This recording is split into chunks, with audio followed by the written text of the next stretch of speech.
Hey guys, Garrett McGlaughlin here with Dr. Deming, and today in this video we want to talk about proprioception of the foot, why that matters for running, creating a good spring with your lower extremity, which ultimately translates to better function and running performance.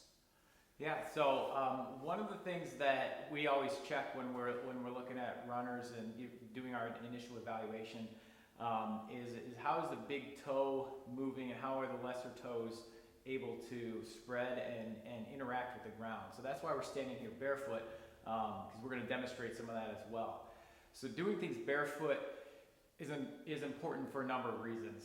We really want to get our nerve endings on the bottoms of our feet. They're called proprioceptors. We want to get those awake and alert and working for us, because those are going to send signals up and down our body, up and down our leg and our chain of support about where and what position our body is in, and that sets off a good balance, a good landing, a good loading, and a good spring right there. So those tiny little adjustments that can be made quicker and more efficiently are going to help us out. So first exercise, if we dig into, is something most people are familiar with. I find a lot of people have difficulty with, is what's called toe yoga. So just teaching the big toe and lesser toes how to move independently of each other. So as you're doing toe yoga, if you're standing here in a nice neutral position, trying to push that big toe down into the ground, extend the small toes, and then push the small lesser toes down to the ground, extend the big toes. You can see you have a tendency here to a degree to let that foot and that ankle roll a little bit. If I can stay as neutral as possible and allow those toes to move, that's the best situation here or position for success.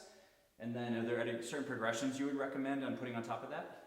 I mean, that's a big one. So there's a separate muscle complex that controls the big toe independently from the lesser toes. So when we ask people to do this, definitely when I ask patients and clients to do this, I always get this puzzled look about what does this mean? Why are we doing this? And so getting that big toe to work independently is an important feature of our natural gait, whether it's walking or running. And in this case, that big toe being able to move and press down and really purchase into the ground gives us a lot better spring and push off in our gait. And then from there, I always think harder progressions in terms of getting that foot to be active and to do its job is to get into a single leg as well. So some people I find can do a good job of doing this. Once they can do this in a controlled environment, like I say, get that big toe to push into the ground and really differentiate the toes, even going into a single leg stance as well, which becomes a little bit harder from a balance and stability standpoint.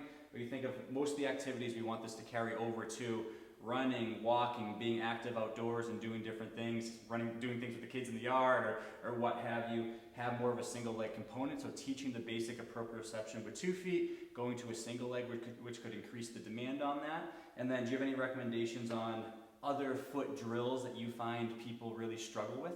Well, from there, this is taking it up another level, is to do a heel raise with it and kind of an isometric hold. So usually I use something for balance. I mean, if you're really good, maybe you don't need something, but doing what Garrett was just showing you with that big toe and the lesser toe spread and really pushing it down into the ground as I lift my heel up just an inch or two off the ground and holding that. And I always think of the big toe then is like the kickstand of a bicycle. So you're really pushing that big toe down into the floor and using it for support. And the muscles on the inside of the arch are going to start to get a little tired after 15 seconds or so. And that's good for strengthening those arch muscles as well. So when we want to talk about preventing issues like plantar fasciitis and arch pain and some of those things, it goes a long ways for that as well. Yeah, awesome. So if you guys have any questions as it relates to foot proprioception, plantar fasciitis, post-hip tendinopathy, those types of things that tend to plague people, especially runners, welcome to reach out. I hope you found value in this video today, and thanks for watching.